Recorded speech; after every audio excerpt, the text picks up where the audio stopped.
Hi friends, welcome to Praveen sir classes. మొదటిసారి మన YouTube ఛానల్ని చూస్తున్న ప్రతి ఒక్క అభ్యర్థి ఇప్పుడే మన ఛానల్ని సబ్స్క్రైబ్ చేయండి. పోటీ పరీక్షలకు ప్రిపేర్ అవుతున్న ప్రతి ఒక్క అభ్యర్థికి ఉపయుక్తంగా ఉండే కరెంట్ అఫైర్స్ని డైలీ కరెంట్ అఫైర్స్ రూపంలో ప్రతిరోజు సాయంత్రం 7 గంటలకి మీకు అందిస్తూనే ఉన్నాను. ఇక మీ నుండి నేను ఎక్స్పెక్ట్ చేసేది ఒకటే, మీ సపోర్ట్ అండ్ ఎంకరేజ్మెంట్ని ఈ వీడియోకి లైక్ రూపంలో తెలియజేయండి. పోటీ పరీక్షలకు ప్రిపేర్ అవుతున్న ప్రతి ఒక్క ఆస్పిరెంట్కి, మీ ఫ్రెండ్స్ అందరికీ ఈ వీడియో లింక్ని షేర్ చేయండి. ఇక ఈరోజు ఏప్రిల్ 11, 2025 వార్తల్లో చాలా అంశాలు ఉన్నాయి. ఒక్కొక్క టాపిక్ గురించి ఇన్ డీటెయిల్ డిస్కషన్ చేసే ముందు నిన్నటి డైలీ కరెంట్ అఫైర్స్ వీడియోలో నేను ఇచ్చిన ప్రశ్నకి వివరణతో కూడిన సమాధానాన్ని చూద్దాము. ఇక్కడ ప్రశ్న వచ్చేసి యునైటెడ్ నేషన్స్ సెక్యూరిటీ కౌన్సిల్కి సంబంధించి, ఐక్యరాజ్య సమితి భద్రతా మండలికి సంబంధించి క్వశ్చన్ అడగడం జరిగింది. ప్రశ్న వచ్చేసి ఐక్యరాజ్య సమితి భద్రతా మండలిలో శాశ్వత సభ్య దేశాలు ఎన్ని? అవి ఏవి? తాత్కాలిక సభ్య దేశాలు 10 దేశాలు ఉంటాయి కదా, అవి ఏ ఏ ప్రాంతం నుండి ఎన్నెన్ని ఎన్నిక అవుతాయి? ఏ పోటీ పరీక్ష అయినా, ఏ స్థాయి పోటీ పరీక్ష అయినా ఈ టాపిక్ అనేది చాలా ఇంపార్టెంట్. ఏ టాపిక్? భద్రతా మండలి గురించి క్వశ్చన్స్ అనేవి అడుగుతున్నారు. సో ఇక్కడ అబ్జర్వ్ చేస్తే ఏదైనా అంతర్జాతీయ సంస్థ వార్తల్లోకి వచ్చింది అంటే ఆ సంస్థ ఎప్పుడు ఏర్పాటైంది, దాని యొక్క ప్రధాన కేంద్రం ఎక్కడో ముందుగా తెలుసుకోవాలి. యునైటెడ్ నేషన్స్ సెక్యూరిటీ కౌన్సిల్ ఎప్పుడు? 1945 అక్టోబర్ 24 రోజున ఏర్పాటైంది. ప్రధాన కేంద్రం వచ్చేసి న్యూయార్క్, గుర్తుపెట్టుకోండి న్యూయార్క్. మరి ఐక్యరాజ్య సమితి భద్రతా మండలి ఏర్పాటైనప్పటి నుండి ఇప్పటి వరకు అండ్ ఎప్పటి వరకైనా కూడా ఉండే దేశాలు 5 దేశాలు ఉంటాయి. ఆ దేశాలను శాశ్వత సభ్యత్వ దేశాలు అంటాము, పర్మనెంట్ కంట్రీస్ అంటాము. సింపుల్గా చెప్పాలంటే P5 అని గుర్తుంచుకోండి, పర్మనెంట్ 5. ఆ దేశాలు ఏంటంటే US, UK, Russia, China, France. US, UK, Russia, China, France. So ఐక్యరాజ్య సమితి భద్రతా మండలి ఏర్పాటైనప్పటి నుండి ఇప్పటి వరకు ఉన్నాయి, ఎప్పటికి కూడా ఉంటాయి పర్మనెంట్ కంట్రీస్. సింపుల్గా వాటిని వీటో పవర్డ్ కంట్రీస్ అంటాము. ఇక తాత్కాలిక సభ్య దేశాలు, తాత్కాలిక అంటే ఏంటంటే ప్రతి 2 సంవత్సరాల కాల పరిమితితో. సో తాత్కాలిక సభ్య దేశానికి ఎంత కాల పరిమితి ఉంటుందంటే 2 సంవత్సరాలు ఉంటుంది. 2 years టెన్యూర్తో 10 దేశాలు ఉంటాయి. ఎన్నిక ద్వారా ఎన్నిక అవుతాయి. మరి ఆ 10 దేశాలు ఏ ప్రాంతం నుండి ఎన్నెన్ని ఎన్నిక అవుతాయని క్వశ్చన్ అడిగాను. సో ఆఫ్రికా నుండి ఎన్ని, ఏషియా నుండి ఎన్ని, యూరప్, వెస్టర్న్ యూరప్ నుండి and at the same time eastern Europe నుండి ఎన్నెన్ని ఎన్నిక అవుతాయి ఆ కోణంలో అడిగాను. సో ఇక్కడ అబ్జర్వ్ చేస్తే ఆఫ్రికా నుండి 3 దేశాలు, ఆఫ్రికా నుండి 3 దేశాలు, ఆసియా నుండి 2 దేశాలు, లాటిన్ అమెరికా మరియు కరేబియన్ నుండి 2 దేశాలు, వెస్టర్న్ యూరప్ నుండి అంటే ఐరోపా ఖండం పశ్చిమ ప్రాంతం నుండి 2 దేశాలు, at the same time eastern Europe, ఐరోపా తూర్పు ప్రాంతం నుండి 1 దేశం. సో సింపుల్గా చెప్పాలంటే 10 దేశాలు ఉన్నాయి కదా. సో ఇదే ప్రాతిపదికన ఎన్నికవడం జరుగుతుంది. ఒక్కసారి ఐక్యరాజ్య సమితి భద్రతా మండలిలో తాత్కాలిక సభ్య దేశంగా ఎన్నికైన దేశం ఎన్నేళ్ల కాల పరిమితితో ఉంటుంది అంటే టెన్యూర్ ఎంత అంటే 2 years.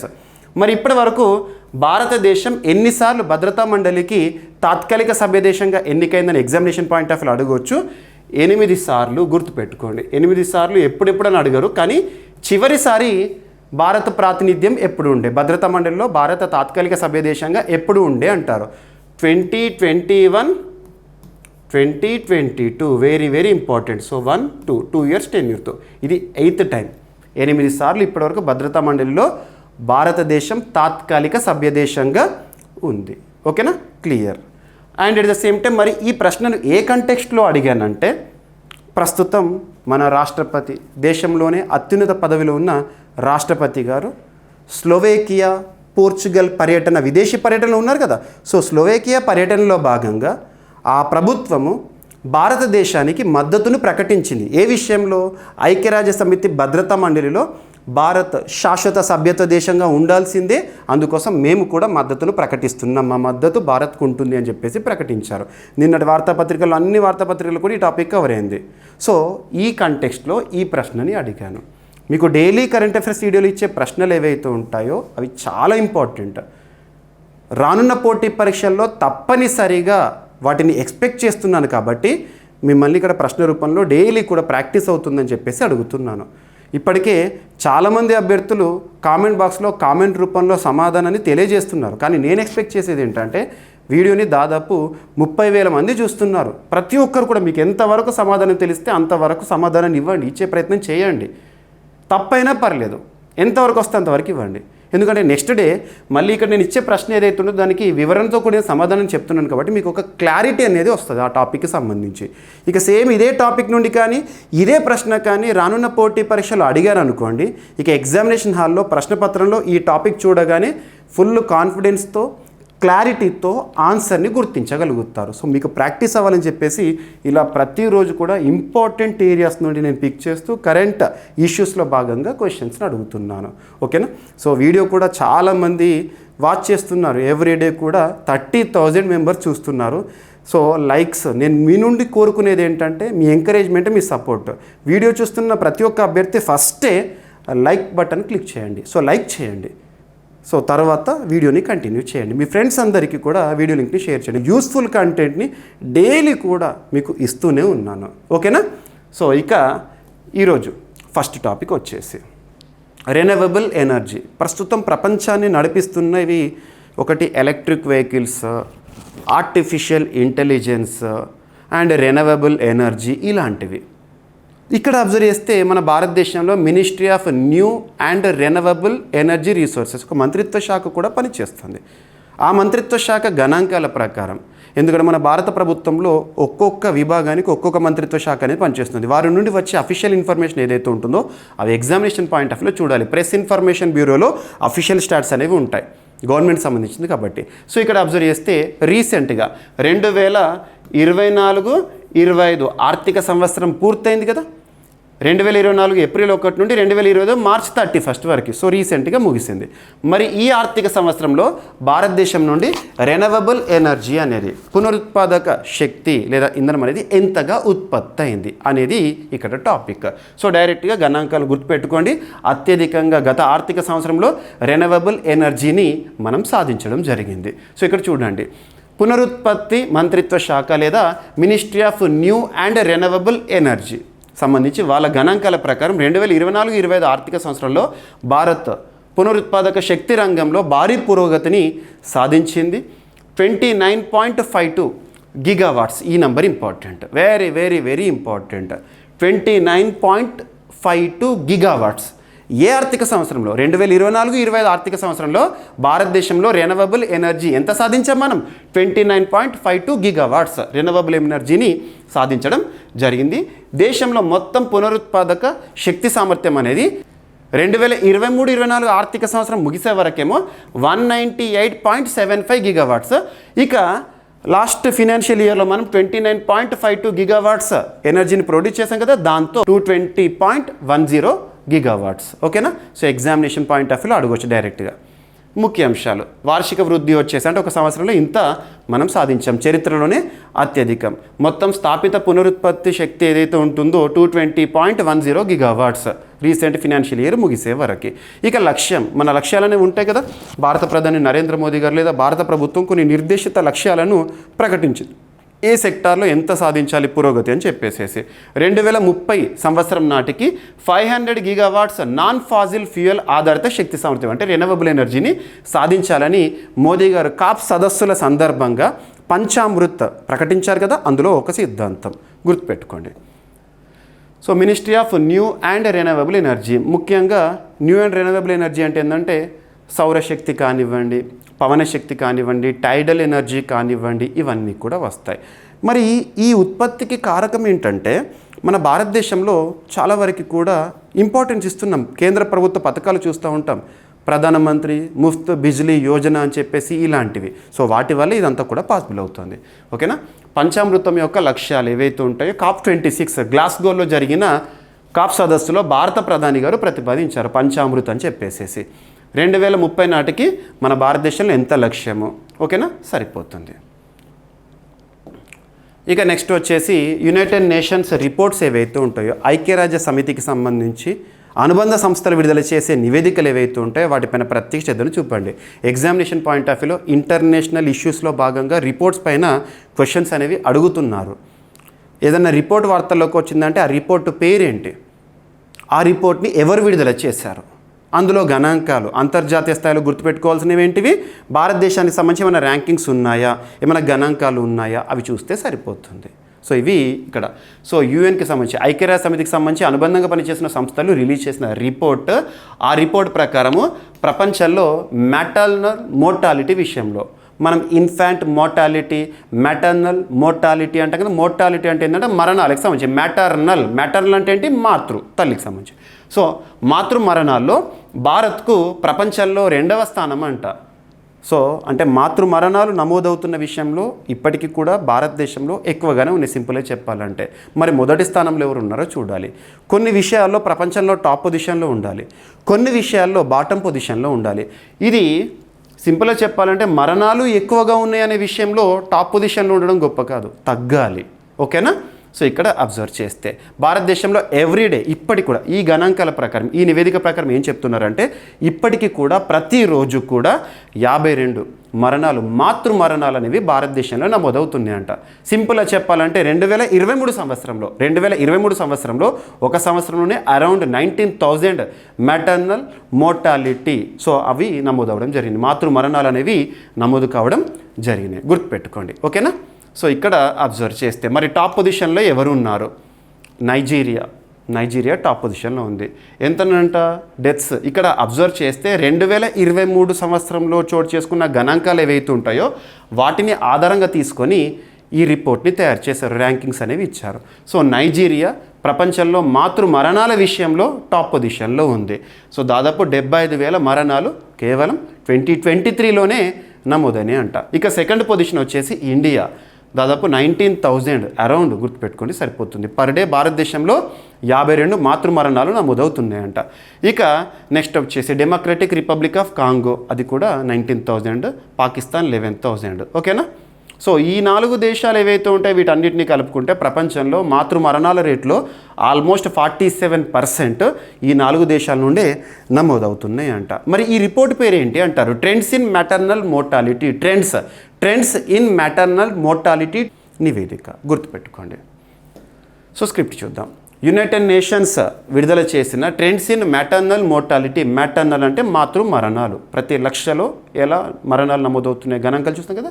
సో 2023 వరకు నివేదిక ఏదైతే ఉంటుందో ఈ రిపోర్ట్ పేరు చూడండి. ఏదైనా వార్తలోకి వచ్చిందంటే రిపోర్ట్ నేమ్ అనేది important. Trends in maternal mortality 2000-2023 నివేదిక ప్రకారం 2023లో భారతదేశంలో ఇన్ని మాతృ మరణాలు సంభవించినాయి. నైజీరియా తర్వాత సెకండ్ పొజిషన్లో ఉంది, గుర్తుపెట్టుకోండి. ఓకేనా? ఇక ఎవరు రిలీజ్ చేస్తారు ఈ రిపోర్ట్ని అంటే WHO, వరల్డ్ హెల్త్ ఆర్గనైజేషన్, ప్రపంచ ఆరోగ్య సంస్థ అంటాము. హెడ్ క్వార్టర్ వచ్చేసి జెనీవా, స్విట్జర్లాండ్. టెడ్రస్ అదనం గారు ప్రస్తుతం చీఫ్గా విధులు నిర్వర్తిస్తున్నారు, తను ఇథియోపియా దేశానికి సంబంధించి. UNICEF, United Nations International Children's Emergency Fund. Next వచ్చేసి UNFPA సంయుక్తంగా ఈ నివేదికను విడుదల చేశాయి, గుర్తుపెట్టుకోండి. ఓకేనా? భారతదేశంలో మ్యాటర్నల్ మోర్టాలిటీ రేట్ ఎలా ఉంది అంటే సింపుల్గా చెప్పాలంటే 2000 సంవత్సరంలో 362 మరణాలు లక్షకన్నట్టు. 2023కి వచ్చేసరికి 80 నుండి 78% తగ్గించడం జరిగింది. మ్యాటర్నల్ మోర్టాలిటీ రేట్ అనేది ప్రతి లక్షకి ఆధారంగా తీసుకొని కౌంట్ చేస్తారు. ఓకేనా? ఎస్, ఇక్కడ అబ్జర్వ్ చేస్తే మ్యాటర్నల్ మోర్టాలిటీ రేట్ ప్రతి లక్ష జీవజనాలకు గల మాతృ మరణాల సంఖ్య. అంటే కామన్గా ప్రసవ సమయంలో తల్లి మరణాలకు సంబంధించి అని కూడా చెప్పవచ్చు. 1,00,000 మందిలో ఎంతమంది మరణిస్తున్నారని. సో నివేదికను ఎవరు ఇచ్చారు? సస్టైనబుల్ డెవలప్మెంట్ గోల్స్ ఉంటాయి కదా, ప్రపంచంలోని ప్రతి దేశం కూడా 2030 సంవత్సరం వరకు 2015-2030 వరకు సాధించాల్సిన లక్ష్యాలు 17 గోల్స్ ఉంటాయి కదా, అవి ఇంపార్టెంట్. ఓకేనా? ఆ లక్ష్యం ఏంటంటే MMR అనేది, మటర్నల్ మోర్టాలిటీ రేట్ అనేది 70 కంటే తగ్గాలి. ఓకేనా? భారతదేశంలో ముఖ్యంగా మహిళలకు సంబంధించి ఎటువంటి పథకాలు అనేవి అమల్లో ఉన్నాయి, ఇవన్నీ కూడా ఇంపార్టెంట్. 2000 నుండి 2023 వరకు గణాంకాలను మొత్తం కూడా స్టడీ చేశారు. అందులో 2023 గణాంకాలను ఇక్కడ రిపోర్ట్లో రిలీజ్ చేశారు. ఇక నెక్స్ట్ వచ్చేసి ప్లాస్టిక్ చెత్తలో భారత్ వాటా వచ్చేసి ప్రపంచంలో 3.54% అంట. 3.54%. రీసెంట్గా విడుదలైన నివేదిక. ప్లాస్టిక్ పొల్యూషన్ ప్రస్తుతం ప్రపంచాన్ని పట్టి పీడుస్తున్న సమస్యల్లో ప్లాస్టిక్ పొల్యూషన్ కూడా ప్రధానంగా ఉంటుంది. వాస్తవానికి ప్లాస్టిక్లో కార్సినోజెనిక్ ఏజెంట్స్ అనేవి ఉంటాయి. కార్సినోజెనిక్ ఏజెంట్స్ అంటే దట్ కాజెస్ క్యాన్సర్ కారకాలు అంటాం. మరి అటువంటి ప్లాస్టిక్కి సంబంధించి బీట్ ప్లాస్టిక్ అని చెప్పేసి సింగిల్ యూజ్ ప్లాస్టిక్స్ని ఉపయోగించకూడదని చెప్పేసి అవేర్నెస్ని కూడా మనం క్రియేట్ చేస్తున్నాం. సో ఇక్కడ అబ్జర్వ్ చేస్తే ప్రస్తుతం ప్రపంచ ప్లాస్టిక్ వేస్ట్లో ప్లాస్టిక్ చెత్తలో భారతదేశం 3.54% కంట్రిబ్యూట్ చేస్తుందంట. ఈ నంబర్ గుర్తుపెట్టుకోండి. ఎవరు రిలీజ్ చేస్తారంటే రీసెంట్గా నేచర్ జర్నల్ వాళ్ళు ఇటీవల రిలీజ్ చేసిన నివేదికలో ఈ నెంబర్ని ఇచ్చారు. సో నేచర్ జర్నల్ వాళ్ళు ఇచ్చేది ఏదైతే ఉంటుందో ఆ జర్నల్స్ రిపోర్ట్స్ అనేవి ఇంపార్టెంట్. ఓకేనా. ప్రపంచవ్యాప్తంగా 2022 సంవత్సరంలో మొత్తం 26.8 కోట్ల టన్నుల ప్లాస్టిక్ చెత్త ఉత్పత్తి కాగా అందులో భారత్ వాటా 3.54% అని రీసెంట్గా చెప్పారు. అండ్ ఇక్కడ గుర్తుంచుకోండి, ఈ రిపోర్ట్ ఏదైతే ఉంటుందో వీళ్ళు రిలీజ్ చేసిన రిపోర్ట్ ఏదైతే ఉంటుందో 2022లోని గణాంకాలను రిలీజ్ చేశారు. రీసెంట్గా 2025 ఏప్రిల్లో ఈ ప్లాస్టిక్ చెత్తలో గణనీయమైన భాగం ఒక్కసారి వాడే ప్లాస్టిక్ అంటే సింగిల్ యూజ్ ప్లాస్టిక్స్ ఉంటాయి కదా. ప్రస్తుతం భారతదేశంలో సింగిల్ యూజ్ ప్లాస్టిక్స్ని విడతల వారీగా మనం నిషేధిస్తున్నాము. సో సింగిల్ యూజ్ ప్లాస్టిక్సే ఎక్కువగా అంటే ఈ ప్లాస్టిక్ చెత్తలో. ఓకేనా. సో 2022 సంవత్సరంలో భారతదేశంలో 95 లక్షల టన్నుల ప్లాస్టిక్ చెత్త అనేది ఉత్పత్తి అయింది మన భారతదేశంలో 2022లో.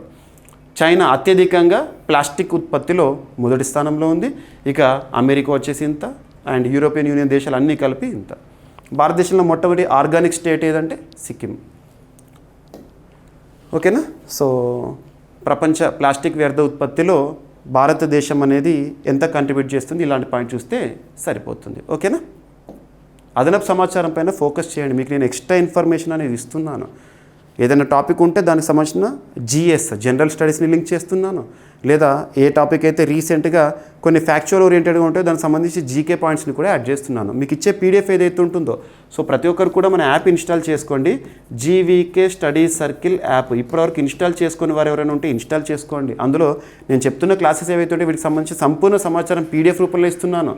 మ్యాప్స్ ఇస్తున్నాను, ఏదైనా వరల్డ్ రిలేటెడ్గా ఇంటర్నేషనల్ ఇష్యూ చెప్తే ఆ మ్యాప్ చూపిస్తున్నాను కదా, క్యాపిటల్ ఏంటి అవన్నీ కూడా వాటన్నిటిని కూడా ఎవ్రీథింగ్ మీకు బోర్డు పైన చూపించే ప్రతి పదం కూడా మీకు పీడిఎఫ్లో ఇస్తున్నాను. మనం చదివింది ఎంతవరకు గుర్తుంటుంది తెలుసుకోవాలని ప్రతి ఒక్కరికి ఉంటుంది. అందుకోసము టెస్ట్ సిరీస్ని కూడా అదే కోర్సులో ఇచ్చాను, డైలీ సిఏ కోర్స్.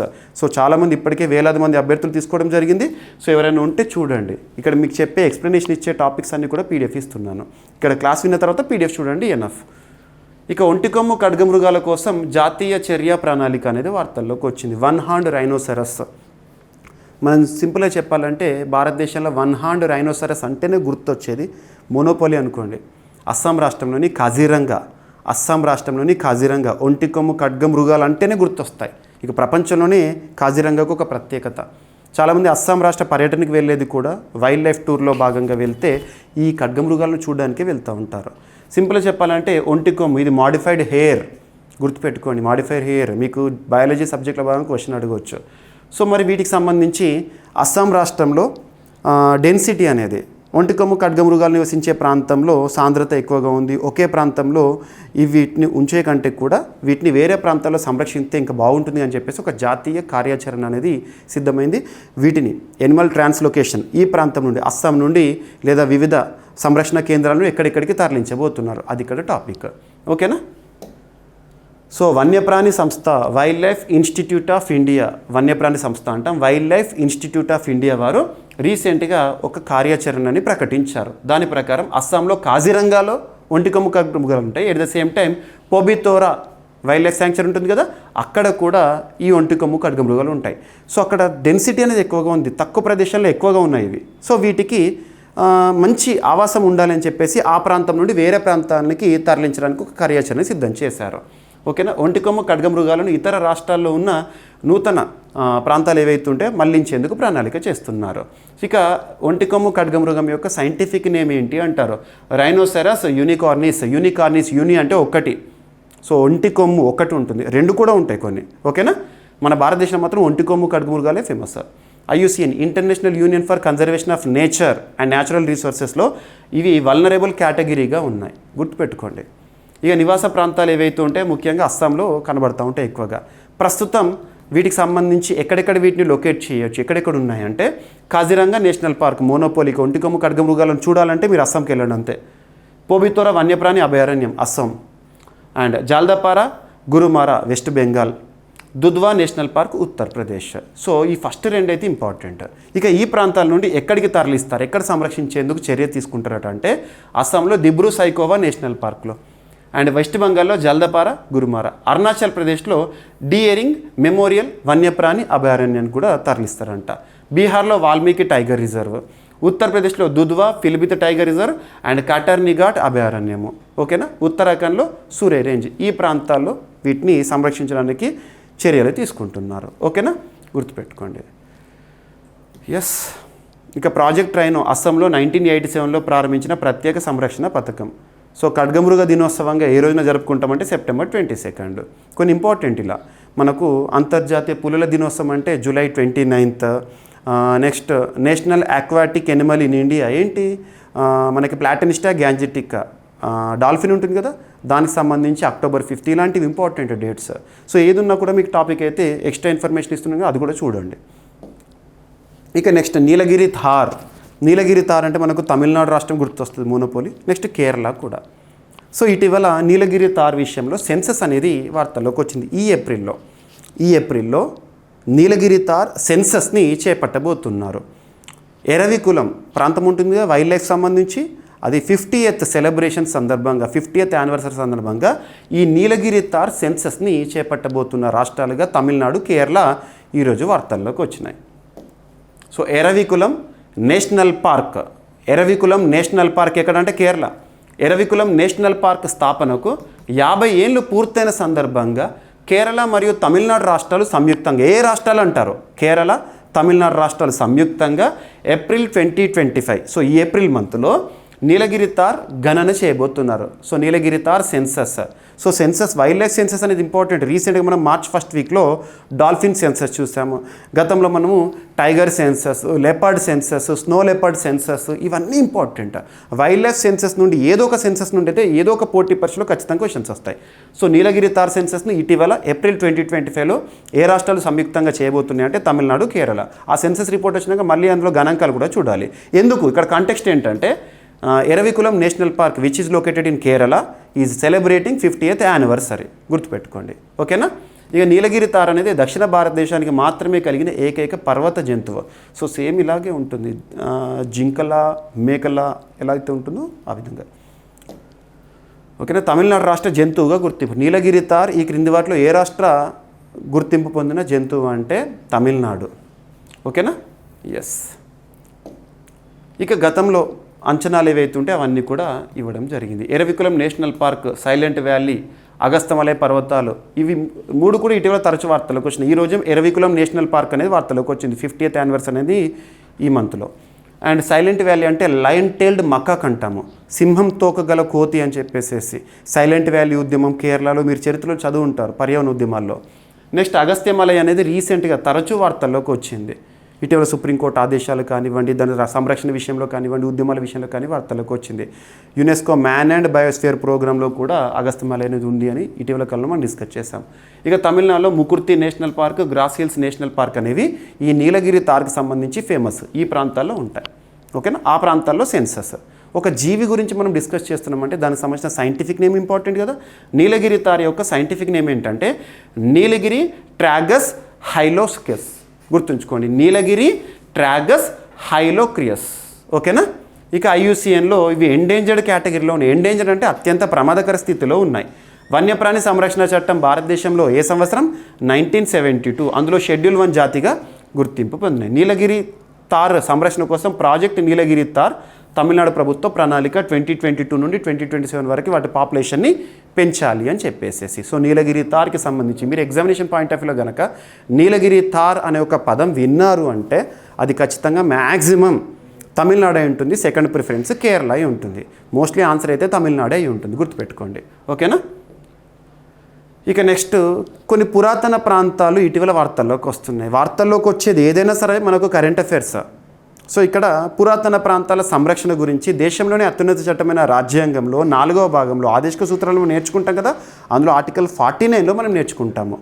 అందుకోసం పురాతన ప్రాంతాల సంరక్షణ కోసం ఒక చట్టం 1958లో వచ్చింది, 1959లో రూల్స్ వచ్చినాయి. ఇవన్నీ కూడా మనకు తెలిసిన విషయాలు. ఇక్కడ అబ్జర్వ్ చేస్తే రాజస్థాన్లోని ఒక కోట, ఒక కోట సంరక్షణ చర్యలు అనేది వార్తల్లోకి వచ్చినాయి. దీనికి సమీపంలో మైనింగ్ని నిషేధించాలని చెప్పేసి ఇటీవల ప్రత్యేకంగా వార్త. సో ఆ కోట పేరు ఏంటంటే చిత్తోడ్గఢ్ లేదా చిత్తోడ్ కోట.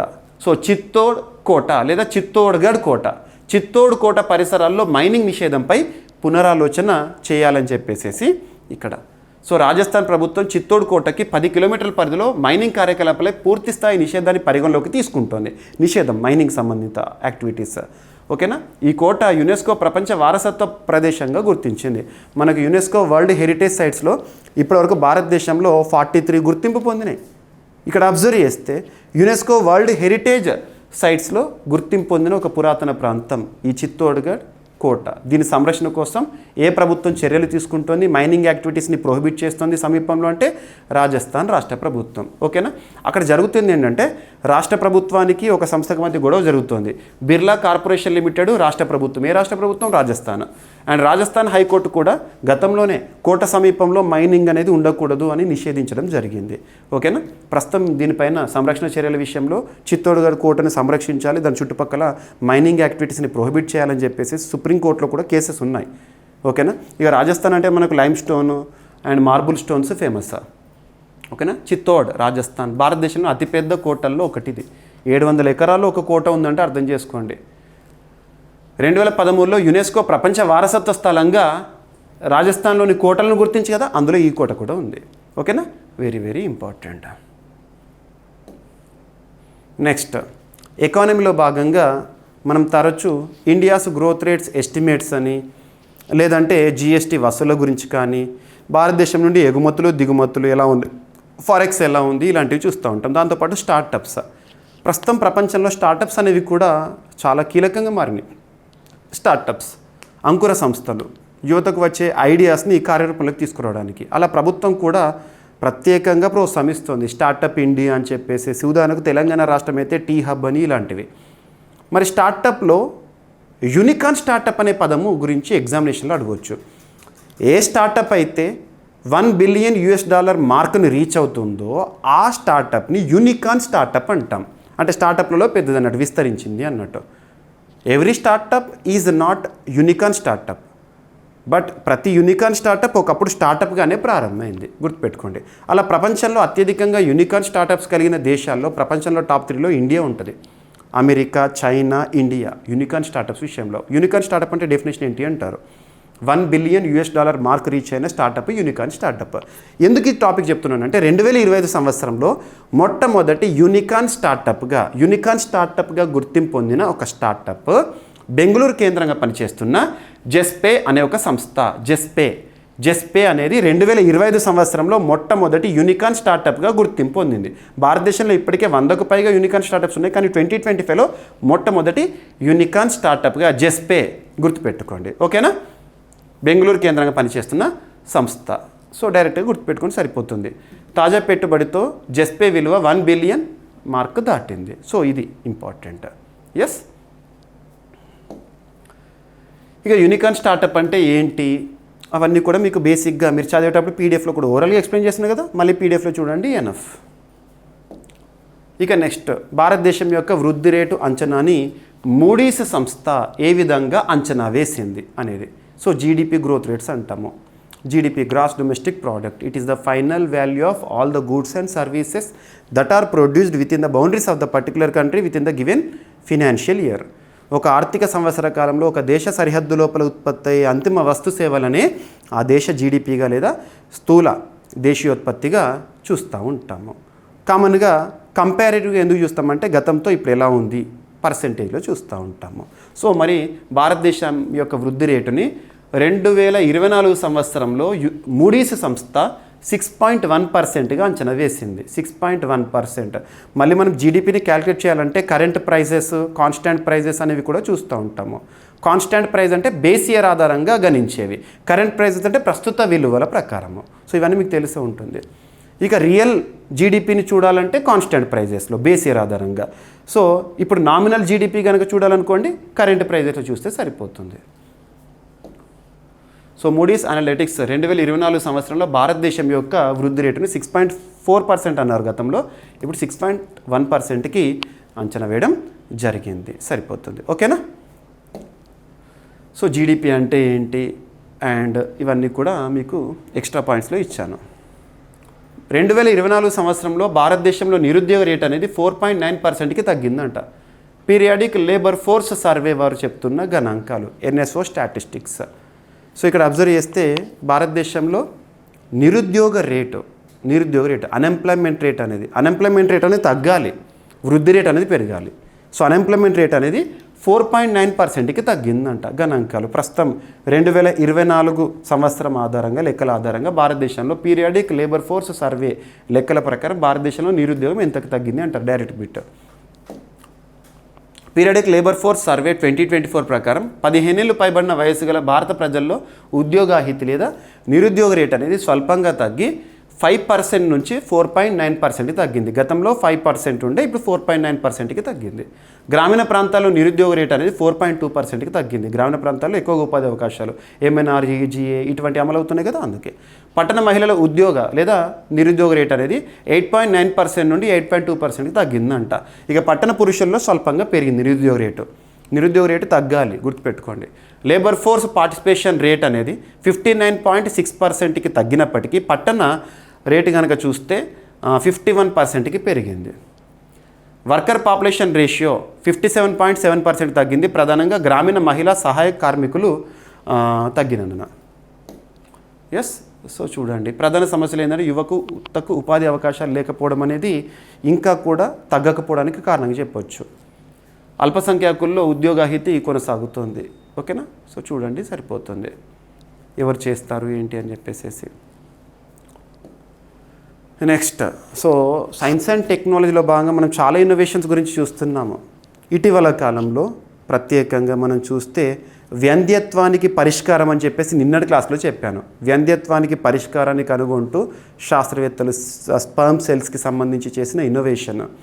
గతంలో మనము పంది కాలేయాన్ని మనుషులకి ప్రయోగిస్తూ చైనా శాస్త్రవేత్తల వార్తల్లోకి వచ్చారు. ఇక్కడ మెక్సికోలో ప్రపంచంలోనే తొలిసారి ఒక జననం.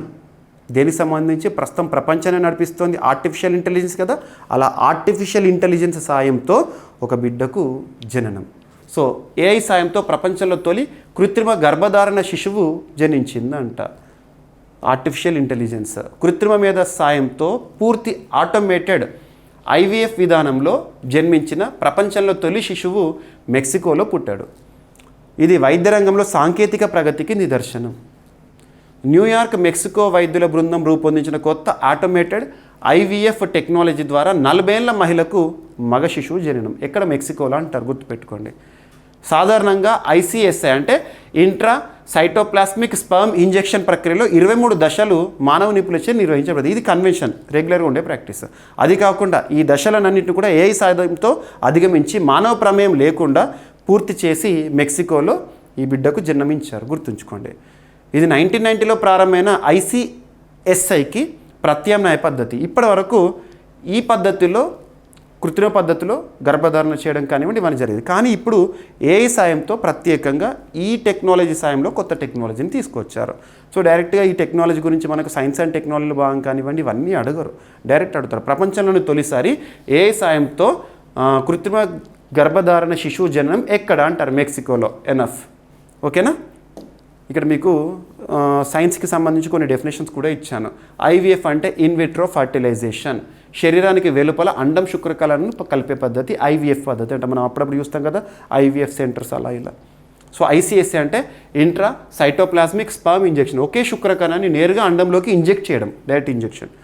సో ఇన్ హెల్త్ కేర్, వైద్య పరీక్షలు, చికిత్సా పద్ధతులు, సంతానోత్పత్తి మరియు డయాగ్నోస్టిక్స్లో వినియోగం వేగంగా పెరుగుతోంది. అండ్ సో ఈ సెంటర్ వారే రీసెంట్గా మెక్సికోలో ఈ పరిశోధన చేశారు. ఎస్. ఇక నెక్స్ట్, కామన్గా క్రైమ్ రేట్స్ అనేవి ప్రపంచంలో పెరుగుతూ ఉన్నాయి. క్రైమ్ రేట్ తగ్గించడానికి రకరకాల పరిజ్ఞానం కూడా పెరుగుతోంది. బ్రిటన్ లేదా UKలో ఇటీవల సాధించిన పురోగతి ఏంటంటే హత్య చేయకముందే ఆర్టిఫిషియల్ ఇంటెలిజెన్స్ ఆధారంగా వాళ్ళని గుర్తించడం, ఒక టెక్నాలజీ అనేది వార్తల్లోకి వచ్చింది. హత్యకు ముందే నిందితుడిని గుర్తించే ఒక AI టూల్ని ఇటీవల బ్రిటన్లో కనుగొనడం జరిగింది, హత్యకు ముందే. సో బ్రిటన్ ప్రభుత్వం మర్డర్ ప్రెడిక్షన్ ప్రోగ్రాంలో భాగంగా ఒక కృత్రిమ మీద ఆధారిత టూల్ని అభివృద్ధి చేస్తోంది. దీని ద్వారా భవిష్యత్తులో హింసాత్మక నేరాలకు పాల్పడే అవకాశం ఉన్న వ్యక్తులను ముందే గుర్తుపట్టచ్చు అంట. ఇక నేరం చేయకముందే వాడు పోయి వాడిని చంపుతాడనే ముందు వీని ఫస్ట్ గుర్తుపట్టడం అన్నట్టు. ఓకేనా? ఇది ప్రజా భద్రతను పెంచే దిశగా వినియోగించాలన్న ఉద్దేశం ఉన్న గోప్యత నైతికతపై విమర్శలు వెలువెత్తున్నాయి. గోప్యత అంటే ఏంటంటే మనకు భారతదేశంలో కూడా చూడండి, దేశంలోని అత్యున్నత చట్టమైన రాజ్యాంగంలో పార్ట్ 3 ఆఫ్ ఇండియన్ కాన్స్టిట్యూషన్ ప్రాథమిక హక్కుల గురించి తెలుపుతుంది. అందులో గోప్యత ఏ ఆర్టికల్లో భాగంగా చూడొచ్చు? ఆర్టికల్ 21 రైట్ టు లైఫ్లో భాగంగా. మరి ఇలాంటివి చేసినప్పుడు ఆ వ్యక్తులను గుర్తించడం అనేది గోప్యతకు భంగమే కదా. సో ఇటువంటి సమస్యలు అనేవి, రైట్స్ ఇష్యూస్ అనేవి ఏ రంగంలో అయినా ఏ దేశంలో అయినా ఉంటాయి. ఏఐ టూల్ నేరగల పూర్వచరిత్ర, ప్రవర్తన ధోరణులు, మానసిక లక్షణాలు ఆధారంగా హత్య చేసే అవకాశాలున్న వ్యక్తులు ముందుగానే గుర్తించగలుగుతాయి అంట. సో దీన్ని ప్రీ క్రైమ్ టెక్నాలజీగా అభివర్ణిస్తున్నారు విమర్శకులు. ఓకేనా? డైరెక్ట్గా కాన్సెప్ట్ ఏంటో చెప్పాను కదా, హత్య జరగకముందే లేదా నేరం జరగకముందే ముందుగానే గుర్తించే అధునాతన మర్డర్ ప్రిడిక్షన్ ప్రోగ్రామ్ పేరుతో ఎవరు? బ్రిటన్. ఎస్, సో గుర్తుపెట్టుకోండి, సరిపోతుంది. నెక్స్ట్, భారతదేశంలో ఫ్రెండ్లీ పోలీస్ అనే కాన్సెప్ట్ని కూడా చూస్తున్నాము. సో ఇక్కడ అబ్జర్వ్ చేస్తే పోలీసులు మరియు పౌరుల మధ్య ఒక మంచి ఎన్వైర్న్మెంట్, పాజిటివ్ ఎన్వైర్న్మెంట్ని క్రియేట్ చేయడానికి చాలా ప్రాంతాలు ఇప్పుడు కూడా చూడండి, గ్రామీణ ప్రాంతాలు ముఖ్యంగా పోలీస్ అంటేనే ప్యానిక్ అయిపోతారు, పోలీస్ స్టేషన్ అంటేనే భయపడతారు, వెళ్ళాలంటేనే భయపడతారు. ఇవి కామన్గా హక్కుల గురించి తెలిసిన, చట్టాల గురించి తెలిసిన, చదువుకున్నా కూడా ఈ పరిస్థితులు వేరే ఉంటాయి. సో ఇక్కడ అబ్జర్వ్ చేస్తే నోయిడాలో ఒక ఇనిషియేటివ్, పోలీసులకు పౌరులకు లేదా ప్రజలకు మధ్య సత్సంబంధాలు ఉండాలి, ఒక ఫ్రెండ్లీ నేచర్ ఉండాలి. ఏదున్నా కూడా డైరెక్ట్ పోలీస్ స్టేషన్ రావాలంటే ఒక positive environment, positive mind set ఉండాలని ఒక ఆలోచనలో భాగంగా ప్రత్యేకంగా పోలీస్ స్టేషన్ పరిధిలోనే ఒక క్యాఫేని ప్రారంభించారు. క్యాఫే రిస్టా అని చెప్పేసి. క్యాఫే రిస్టా ఇది ఓల్డ్ కాన్సెప్టే, మళ్ళీ రీసెంట్గా వార్తల్లోకి వచ్చింది ఒక కేస్ స్టడీలో భాగంగా. ఓకేనా? Bringing sweetness to broken relations. So ఇక్కడ ఉత్తరప్రదేశ్ పోలీసులు నోయిడా పోలీసు కమిషనరేట్ ఆవరణలో కేఫే రిస్టా అనే ప్రత్యేక పౌర మైత్రి క్యాఫేను ప్రారంభించారు. ఈ కార్యక్రమం పోలీసుల మరియు ప్రజల మధ్య నమ్మకం, సంబంధాలను బలోపేతం చేయడము లక్ష్యంగా ఉందంట. పోలీసుల పౌరుల మధ్య సానుకూల సంభాషణలకు వేదికగా కూడా ఉపయోగపడనుంది, గుర్తుపెట్టుకోండి. ఓకేనా? ఇక నెక్స్ట్, పంచాయతీ పురోగతి సూచిక. ఇటీవల వార్తల్లోకి వచ్చిన ఒక ఇండెక్స్. సో ఇండెక్స్ ఏంటంటే పంచాయత్ అడ్వాన్స్మెంట్ ఇండెక్స్ 2022-2023. ఇది మొట్టమొదటిసారి ఇలాంటి ఒక సూచి అనేది విడుదలవ్వడం. మినిస్ట్రీ ఆఫ్ పంచాయతీరాజ్, కేంద్ర పంచాయతీరాజ్ వ్యవహారాల మంత్రిత్వ శాఖ వారు మొదటిసారి రిలీజ్ చేశారు. ఇందులో మంచి పర్ఫార్మెన్స్ కనబరుస్తూ పంచాయతీల విషయంలో మంచి ప్రతిభ కనబరుస్తున్న రాష్ట్రాలుగా గుజరాత్, తెలంగాణ మంచి పొజిషన్లో ఉన్నాయి, పురోగతిని సాధించాయి. ఇక్కడ అబ్జర్వ్ చేస్తే పంచాయతీకి సంబంధించి మనకు దేశంలోనే అత్యున్నత చట్టమైన రాజ్యాంగంలో ఆర్టికల్ 14 లింక్ చేసుకోవచ్చు, 73rd అమెండ్మెంట్ని లింక్ చేసుకోవచ్చు, షెడ్యూల్ 11ని లింక్ చేసుకోవచ్చు. ఓకేనా? మరి ఏ అంశాలను ఆధారంగా తీసుకొని రాష్ట్రాల పంచాయతీ పురోగతి విషయంలో ర్యాంకింగ్స్ ఇచ్చారు అంటే poverty free and enhanced livelihood in Panchayat. So పంచాయతీల పరిధిలో పావర్టీ ఫ్రీ, పేదరిక నిర్మూలన విషయంలో ఎలాంటి చర్యలు తీసుకుంటున్నారు. హెల్దీ పంచాయత్, సో మంచి ఎన్వైర్న్మెంట్ కానివ్వండి, ప్రజలతో సత్సంబంధాల విషయంలో కానివ్వండి. Child friendly Panchayat, water sufficient Panchayat, clean and green Panchayat, Panchayat with self sufficient infrastructure, socially secured Panchayat and Panchayat with good governance, women friendly Panchayat. So ఇలాంటి అంశాలను ఆధారంగా తీసుకొని పంచాయతీల యొక్క పనితీరును అంచనా వేసి ర్యాంకింగ్స్ అనేది ఇచ్చారు. ఆ ర్యాంకింగ్స్ అనేది రీసెంట్గా రిలీజ్ అయినాయి. సో పంచాయతీరాజ్ మంత్రిత్వ శాఖ వారు దేశవ్యాప్తంగా 2.16 lakh 2.16 లక్షల గ్రామ పంచాయతీల ప్రగతిని అంచనా వేసే మొట్టమొదటి పంచాయతీ పురోగతి సూచికను విడుదల చేశారు. ఓకేనా? పంచాయత్ అడ్వాన్స్మెంట్ ఇండెక్స్ సుస్థిర అభివృద్ధి లక్ష్యాల ఆధారంగా స్థానిక అభివృద్ధిని కొలిచే ఒక సంక్లిష్ట సూచికగా చెప్పొచ్చు. 435 సూచికలను ఆధారంగా తీసుకొని, ఇండికేటర్స్ తీసుకొని ర్యాంకులను అనేవి ఇచ్చారు. ఓకేనా? సో ఇక్కడ అబ్జర్వ్ చేస్తే ఫ్రంట్ రన్నర్స్లో, టాప్లో ఎవరు లేరు, ఫ్రంట్ రన్నర్స్లో ఉన్నారు. ఫ్రంట్ రన్నర్స్లో గుజరాత్ తర్వాత తెలంగాణ ఉన్నాయి. బెస్ట్ పర్ఫార్మర్స్లో గుజరాత్, మహారాష్ట్ర, తెలంగాణ పంచాయతీలు ఉన్నాయి. ఇన్ని పంచాయతీలు ఉన్నాయి. అండ్ నెక్స్ట్ వచ్చేసి ఆస్పిరేషన్స్ విషయంలో బీహార్, ఛత్తీస్గఢ్, ఆంధ్రప్రదేశ్ ఎక్కువ పంచాయతీలు ఉన్నాయి. అచీవర్ కేటగిరీలో 90+ స్కోర్ అనేది ఎవరికి రాలేదు. సో 75 to 90 మాత్రం కొన్ని పంచాయతీలు చోటు పొందినాయి. 90+ అచీవర్ కేటగిరీలో మాత్రం ఎవరికి చోటు పొందలేదు. చూడండి ఎవరు రిలీజ్ చేస్తారు, పంచాయతీరాజ్ మంత్రిత్వ శాఖ. దాదాపు సస్టైనబుల్ డెవలప్మెంట్ గోల్స్ ఉంటాయి కదా, ప్రపంచంలో ప్రతి దేశం కూడా 2015 నుండి 2030 వరకు సాధించాల్సిన లక్ష్యాలు, ఆ లక్ష్యాలను ఆధారంగా తీసుకొని ర్యాంకింగ్స్ కూడా ఇచ్చారని చెప్పవచ్చు. ఓకే, ఇక కొన్ని ఎడ్యుకేషనల్ ఇన్స్టిట్యూషన్స్, భారతదేశానికి సంబంధించిన విద్యా సంస్థలు వివిధ దేశాల్లో వాటి బ్రాంచెస్ని ఏర్పాటు చేయడం అనేది సర్వసాధారణం. ఉదాహరణ తీసుకుంటే భారతదేశానికే పరిమితమైన ఐఐటీలు విశ్వవ్యాప్తం అవుతున్నాయి. దుబాయ్లో, శ్రీలంకలో, టాంజానియా, జాంజిబార్లో ఐఐటీల ఏర్పాటు గురించి మనం చూస్తున్నాం, వింటున్నాం కూడా. అలా రీసెంట్గా ఐఐఎం అహ్మదాబాద్ ఉంటుంది కదా, ఐఐఎం అహ్మదాబాద్ దుబాయ్లో అంతర్జాతీయ క్యాంపస్ని ఏర్పాటు చేస్తుందంట. So Indian institute of management Ahmedabad తన మొదటి విదేశీ క్యాంపస్ను ఎక్కడ ఏర్పాటు చేయబోతుంది? దుబాయ్ అంటే యూఏఈలో, యునైటెడ్ అరబ్ ఎమిరేట్స్ అంటే గ్రూప్ ఆఫ్ 7 ఎమిరేట్స్, అందులో ఒక ఎమిరేట్ దుబాయ్. రీసెంట్గా దుబాయ్ క్రోన్ ప్రిన్స్ భారత పర్యటనకు వచ్చారు కదా, ఆ రిలేషన్స్ గురించి నిన్న క్లాస్లో చెప్పాను చూడండి. ఓకేనా, యూఏఈ ప్రభుత్వంతో ఎంఓయు, మెమరాండమ్ ఆఫ్ అండర్స్టాండింగ్. ఎందుకంటే యూఏఈలో ఏర్పాటు చేయాలంటే ఆ ప్రభుత్వం నుండి అనుమతి కావాలి కదా, సో అవన్నీ కూడా పూర్తయిపోయినాయి. ఓకేనా, దుబాయ్ ఇంటర్నేషనల్ అకాడమిక్ సిటీలో సెప్టెంబర్ 2025లో ప్రారంభం కాబోతుందంట. నిర్మాణ పనులు ప్రారంభం కాబోతున్నాయి. 2029లో అకాడమిక్ ఇయర్లో విద్యను కూడా ఇస్తారంట ఇక. ఓకేనా, మేనేజ్మెంట్ ఇన్స్టిట్యూట్. ఇక బెంగళూరులో ఇంపీరియల్ గ్లోబల్ ఇండియా కేంద్రాన్ని ఏర్పాటు చేయబోతున్నారు. సో ఏ దేశానికి సంబంధించింది ఈ సెంటర్, ఎక్కడ ఏర్పాటు చేయబోతున్నారు, డైరెక్ట్ బిట్ గుర్తుపెట్టుకోండి. సో బెంగళూరులో ఏర్పాటు చేయబోతున్నారు. ప్రముఖ ఇంపీరియల్ కాలేజ్ లండన్లోని ఇంపీరియల్ కాలేజ్ వారు ఒక క్యాంపస్ని బెంగళూరులో ఏర్పాటు చేయబోతున్నారు. భారతీయ కేంద్రాన్ని ఏర్పాటు చేయబోతున్నారు. విజ్ఞాన, శాస్త్ర, విద్య, నవనీత పరిశోధన రంగాల్లో భారత్, బ్రిటన్ దేశాల మధ్య సత్సంబంధాలను ఈ క్యాంపస్ అనేది సూచికగా చూడొచ్చు, ఏర్పాటు అనేది. ఓకేనా, ఈ కేంద్రానికి ఇంపీరియల్ గ్లోబల్ ఇండియా అనే పేరు పెట్టారు. ఏం పేరు పెట్టారంటారు? Imperial global India. కామన్గా ఇంపీరియల్ కాలేజ్ అనేది లండన్ కదా, ఇండియాలో ఏర్పాటు అవుతుంది కాబట్టి ఇంపీరియల్ గ్లోబల్ ఇండియా అనే పేరుని పెట్టడం జరిగింది. ఓకే, నెక్స్ట్ వచ్చేసి ఉత్తరాఖండ్లో ఒక యాప్ని ఆవిష్కరించడం జరిగింది. ఉత్తరాఖండ్లో ఒక యాప్ ఆవిష్కరణ. ఉత్తరాఖండ్లో ప్రస్తుతం బీజేపీ అధికారంలో ఉంది. పుష్కర్ సింగ్ ధామీ గారు ముఖ్యమంత్రిగా విధులు నిర్వర్తిస్తున్నారు. రీసెంట్గా భగీరథ్ పేరుతో ఒక యాప్ని ప్రారంభించడం జరిగింది ఉత్తరాఖండ్ రాష్ట్రంలో. సో యాప్ ఏంటంటే నీటి సంరక్షణ విషయంలో ఒక ప్రత్యేక చొరవగా చెప్పొచ్చు. ఓకేనా, సో ఇక్కడ చూస్తే ఉత్తరాఖండ్ ముఖ్యమంత్రి పుష్కర్ సింగ్ ధామీ గారు జల సంరక్షణ కోసం భగీరథ్ మొబైల్ యాప్ను జల సంరక్షణ అభియాన్ 2025లో భాగంగా ప్రారంభించారు. పౌరులు ఈ యాప్ ద్వారా నౌలా, దార, వర్షాధారిత నదులు ఏవైతుంటే వాటి ప్రమాదంలో ఉన్న వాటి గురించి కానివ్వండి, ప్రత్యేకంగా వాటి మూలాల గురించి కానివ్వండి నివేదించవచ్చు. ఓకేనా, సో వేరే రాష్ట్రానికి సంబంధించినవి అయితే జస్ట్ ఆ ఇనిషియేటివ్ ఏంటో చూడండి. మన రాష్ట్రాలకి సంబంధించి అయితే వాటికి సంబంధించి ఏ డిపార్ట్మెంట్ ఇంప్లిమెంట్ చేస్తుంది, పురోగతి ఏంటి, అవన్నీ కూడా చూడాల్సి ఉంటుంది.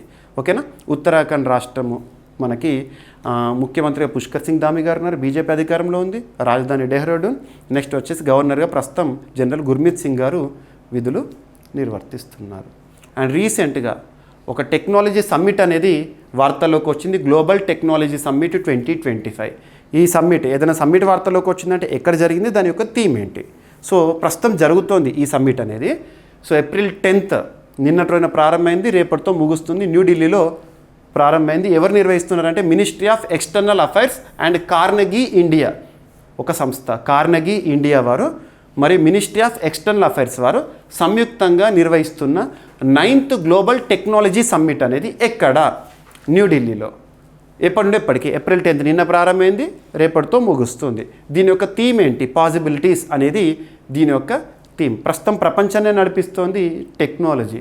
అటువంటి టెక్నాలజీకి ఇంపార్టెన్స్ ఇస్తూ వివిధ మేధావులు కానివ్వండి, వివిధ దేశాలకు సంబంధించి ప్రతినిధులు కానివ్వండి హాజరై చర్చించుకునే ఒక వేదికగా చెప్పవచ్చు. ప్రస్తుతం టెక్నాలజీలో ఇన్నోవేషన్స్ ఏంటి మనకి? ఆర్టిఫిషియల్ ఇంటెలిజెన్స్ విషయంలో కానివ్వండి, సైబర్ భద్రత విషయంలో కానివ్వండి, గ్లోబల్ సౌత్ దేశాల మధ్య టెక్ సహకారం విషయంలో కానివ్వండి, ఇక్కడ ప్రత్యేకంగా చర్చలు జరుగుతున్నాయి. ఓకే, సో నెక్స్ట్ టాపిక్ వచ్చేసి రక్తపింజర్ల విష స్వభావాలను తెలిపే వీనమ్ మ్యాప్స్ని అభివృద్ధి చేస్తూ ఇటీవల ఏ సంస్థ వార్తల్లోకి వచ్చింది అంటారు? ఎగ్జామినేషన్ పాయింట్ ఆఫ్ వ్యూలో direct bit. IISc Bengaluru, Indian institute of sciences Bengaluru శాస్త్రవేత్తలు ఇటీవల ఒక వీనమ్ మ్యాప్స్ని అభివృద్ధి చేశారు. దాని యొక్క ఉద్దేశం ఏంటంటే ప్రపంచంలో ప్రమాదకరమైన విషసర్పాల్లో రక్తపింజర కూడా ఒకటి. ఆ రక్తపింజర మనం భారతదేశంలో కూడా చూస్తూ ఉంటాము. ఇక్కడ చూస్తే అబ్జర్వ్ చేస్తే ఏంటంటే రక్తపింజర పాము కాటు ప్రభావం అనేది అన్ని ప్రాంతాల్లో ఒకే రకంగా ఉండదంట. అది నివసించే ప్రాంతం ఆధారంగా అక్కడ దొరికే ఆహారము, ఉష్ణోగ్రత, తేమ వంటి పరిస్థితులు ఏవైతే ఉంటాయో ఆ పరిస్థితులు దాని యొక్క విష ప్రభావాన్ని నిర్ణయిస్తాయంట. సో అలాంటి అంశాలతో కూడుకొని ఒక వీనమ్ మ్యాప్స్ని అభివృద్ధి చేస్తూ ఇండియన్ ఇన్స్టిట్యూట్ ఆఫ్ సైన్సెస్ శాస్త్రవేత్తలు వార్తల్లోకి వచ్చారు. సో కాన్సెప్ట్ అర్థమై ఉంటుంది అనుకుంటాను. Russell's wiper. సో భారతదేశంలోని ప్రమాదకర పాముల్లో ఒకటైన రక్తపింజర విషం ప్రాంతాల వారీగా స్వరూపం మారుతుందన్న విషయాన్ని ఆధారంగా చేసుకొని బెంగళూరులోని ఇండియన్ ఇన్స్టిట్యూట్ ఆఫ్ సైన్సెస్ శాస్త్రవేత్తలు వీనమ్ మ్యాప్స్ని అభివృద్ధి చేశారు. రక్తపింజర పాము కాటు విష ప్రభావం ఏదైతే ఉంటుందో అన్ని ప్రాంతాల్లో ఒకేలా ఉండదు. అది నివసించే ప్రాంతంలో లభించే ఆహారము, అక్కడ ఉండే ఉష్ణోగ్రత, అక్కడ ఉండే వర్షపాతం కానివ్వండి, అక్కడ ఉండే తేమ వంటి పరిస్థితులు ఏవైతే ఉంటే స్థానిక పరిస్థితులు దాన్ని నిర్ణయిస్తాయి అంట. ఈ విభిన్నతలను ఆధారంగా చేసుకొని ప్రాంతాల వారీగా పాముల విషం స్వభావం ఎలా ఉంటుందో తెలిపే మ్యాప్లను రూపొందించారు ఇండియన్ ఇన్స్టిట్యూట్ ఆఫ్ సైన్సెస్ శాస్త్రవేత్తలు. గుర్తుపెట్టుకోండి, ఓకేనా. అండ్ రక్తపింజర పాము రసెల్స్ వైపర్ అంటాం. భారతదేశంలో అత్యంత ప్రమాదకర విషపూరిత పాముల్లో ఇది కూడా ఒకటి. So cobra is different, Russell's viper is different, kraits is different. అలా ఒక్కొక్క పాము కామన్గా విష సర్పాలు కాటు వేస్తే 1 or 2 మార్క్స్ అనేవి కనబడతా ఉంటాయి మనకి. 1 లేదా 2 మార్క్స్ కనబడతాయి. అవి చూసి సో అది పాయిజనస్ స్నేక్, వీనమస్ స్నేక్ అని చెప్పేసి మనం ఐడియాకి రావచ్చు. ఒకవేళ పాము కరిచింది అనుకోండి 5 లేదా 6 హోల్స్ కనుక మన స్కిన్ పైన కనబడ్డాయి అనుకోండి అంత పెద్ద ప్రమాదం ఉండకపోవచ్చు. కామన్గా సెప్టిక్ అటువంటివి ఉండొచ్చు. సో పాయిజనస్ అయితే కాదు అని ఒక భావనకు రావచ్చు. అండ్ ఇంకొకటి ఏంటంటే ఇప్పటికి కూడా మారుమూల ప్రాంతాల్లో కూడా విషసర్పాలు కరిచాయి అనుకోండి, కాటేసాయి అనుకోండి, వెంటనే ప్యానిక్ అయిపోయి ఊళ్ళో ఉండే స్థానికంగా ఉండే మూఢనమ్మకాలను ఆధారంగా చేసుకొని మంత్రాలు వేస్తే పోతాయని చెప్పేసి ఇలాంటి భ్రమలో ఉంటారు చాలామంది. అప్పుడు ఆ మంత్రాలు వేస్తే పాము కాటుకు నయం కాదు, పాము కాటు ఆ విష ప్రభావం పోదు, మనిషి పోతాడు. కాబట్టి ఇటువంటి పరిస్థితుల్లో గుర్తుపెట్టుకోండి. సమీపంలో ఉండే గవర్నమెంట్ హాస్పిటల్ ఏదైతే ఉంటుందో యాంటీవీనమ్ ఇంజెక్షన్స్ లాంటివి ఉంటాయి అక్కడ. సో గవర్నమెంట్ హాస్పిటల్లో ఉంటాయి, యాంటీవీనమ్ వేసేసుకుంటే నయం అవ్వచ్చు. సో దేనికైనా కూడా మెడిసిన్ మనం చూడాలి, అంతే తప్పితే మూఢనమ్మకాల ఆధారంగా కాకుండా, ఓకేనా. అండ్ ఐఐఎస్సి బెంగళూరు కేంద్రంగా పనిచేస్తుంది. వీనమ్ మ్యాప్స్ ప్రాంతాల వరకు పాము విషం స్వభావాన్ని తెలియజేసే విజ్ఞానపరమైన మ్యాప్లు, స్నేక్ బైట్. అండ్ నెక్స్ట్ వచ్చేసేసి పాము కాటు విపత్తులను ప్రత్యేకంగా ఇటీవల ఒడిషా రాష్ట్రం విపత్తుల్లో భాగంగా గుర్తించడం జరిగింది. పాము కాటు ప్రమాదాలను విపత్తుగా గుర్తించిన రాష్ట్రంగా ఒడిషా. ఇటువంటివి లింక్ చేసుకోండి. ఇక నెక్స్ట్ రాష్ట్రపతి ద్రౌపది ముర్ము గారి పర్యటన గురించి చూస్తున్నాం మనం. పోర్చుగల్ పర్యటన, స్లోవేకియా పర్యటన ఇవి చూస్తున్నాము. సో స్లోవేకియా భారతదేశానికి మద్దతును కూడా ప్రకటించిందని చెప్పేసి ప్రశ్నకి సమాధానాన్ని వివరించేటప్పుడు మీకు చెప్పాను. స్లోవేకియా భారతదేశానికి ఐక్యరాజ్య సమితిలో శాశ్వత మద్దతు ఉండాలి అని చెప్పేసి ఇటీవల మా మద్దతు ఉంటుంది అటువంటి విషయంలో అడిగితే కనుక అని చెప్పేసి చెప్పారు, ఓకేనా. సో స్లోవేకియా పర్యటనలో భాగంగా రాష్ట్రపతి గారికి ప్రత్యేకంగా డాక్టరేట్ని ఇవ్వడం జరిగింది. నిన్నటి రోజున మనం పోర్చుగల్కి సంబంధించి లిస్బన్ మేయర్ గారి చేతుల మీదుగా సిటీకి హానర్ పురస్కారము ద్రౌపది ముర్ము గారికి, రాష్ట్రపతి గారికి దక్కిందని చెప్పాను. ఈరోజేమో స్లోవేకియా దేశంలో డాక్టరేట్ అనేది రావడం జరిగింది, ఓకేనా. సో స్లోవేకియాలోని కాన్స్టాంటైన్ ది ఫిలాసఫర్ యూనివర్సిటీ భారత రాష్ట్రపతి ద్రౌపది ముర్ము గారికి గౌరవ డాక్టరేట్ని ప్రదానం చేశారు. ఇటీవల ఏ దేశం విదేశీ పర్యటనలో భాగంగా రాష్ట్రపతి గారికి గౌరవ డాక్టరేట్ని ప్రదానం చేశారని అడగవచ్చు, లేదా సిటీ కీ ఆఫ్ హానర్ ఆదేశానికి సంబంధించి ఇలా అడగవచ్చు. కన్ఫ్యూజ్ అవ్వకండి.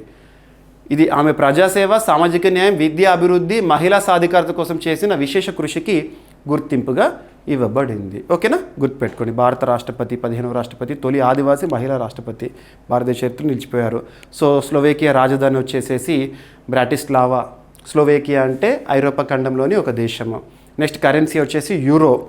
నెక్స్ట్ భారత్ స్లోవేకియా సంబంధాలు అనేవి 1993లో స్లోవేకియా స్వాతంత్రం పొందిన తర్వాత అధికారికంగా ద్వైపాక్షిక సంబంధాలు అనేవి ప్రారంభమైనాయి, ఓకేనా.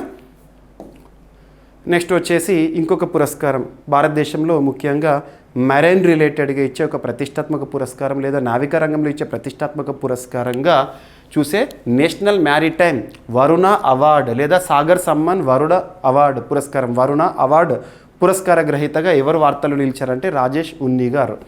గుర్తుపెట్టుకోండి, రాజేష్ ఉన్ని గారు ఈ సంవత్సరానికి గాను వరుణ పురస్కార గ్రహీతగా, ముఖ్యంగా మ్యారిటైమ్ రిలేటెడ్గా లేదా నావీలో ఇచ్చే ఒక ప్రతిష్టాత్మక పురస్కారము. ఓకేనా. సో సినర్జీ మెరైన్ అనే ఒక గ్రూప్ ఏదైతే ఉంటుందో ఆ గ్రూప్ వ్యవస్థాపకులు రాజేష్ ఉన్ని గారికి భారతదేశంలో అత్యున్నత నౌకాయాన గౌరవంగా భావించే నావీ సెక్టార్లు భావించే నేషనల్ మ్యారిటైమ్ వరుణ అవార్డు అనేది మంజూరైంది. ఈ పురస్కారం ఏదైతే ఉంటుందో ముంబైలో రీసెంట్గా 62nd నేషనల్ మ్యారిటైమ్ డే రోజున ఇవ్వడం జరిగింది. ఈ పురస్కారాన్ని ప్రతి ఏటా ఎవరు ప్రకటిస్తారంటే డైరెక్టరేట్ జనరల్ ఆఫ్ షిప్పింగ్ వారు ప్రదానం చేస్తూ ఉంటారు. భారత నౌకాయాన రంగానికి విశిష్ట సేవలు అందించే వారికి ఇస్తారు. గుర్తుపెట్టుకోండి. ఓకేనా. ఎస్. ఇక నెక్స్ట్ రాష్ట్రీయ అంశాల్లో భాగంగా తెలంగాణ రాష్ట్రానికి సంబంధించి సో నిన్నటి క్లాస్లోనేమో తెలంగాణ రాష్ట్రంలో ఎంఎస్ఎంఈ అభివృద్ధి కోసం కుదిరిన ఒప్పందం గురించి చూసాము. సో రాష్ట్రీయ అంశాలు ఏపీ అయినా తెలంగాణ అయినా ఏ రాష్ట్రానికి సంబంధించిన అంశాలు వార్తల్లోకి వచ్చినా ఖచ్చితంగా కాంపిటేటివ్ ఎగ్జామినేషన్లో ఇంపార్టెన్స్ ఉండేవి ఏవైతే ఉంటే వాటిని డిస్కస్ చేస్తాము. న్యూస్ని మనం క్రియేట్ చేయలేము, న్యూస్ ఉంటేనే చెప్తాము.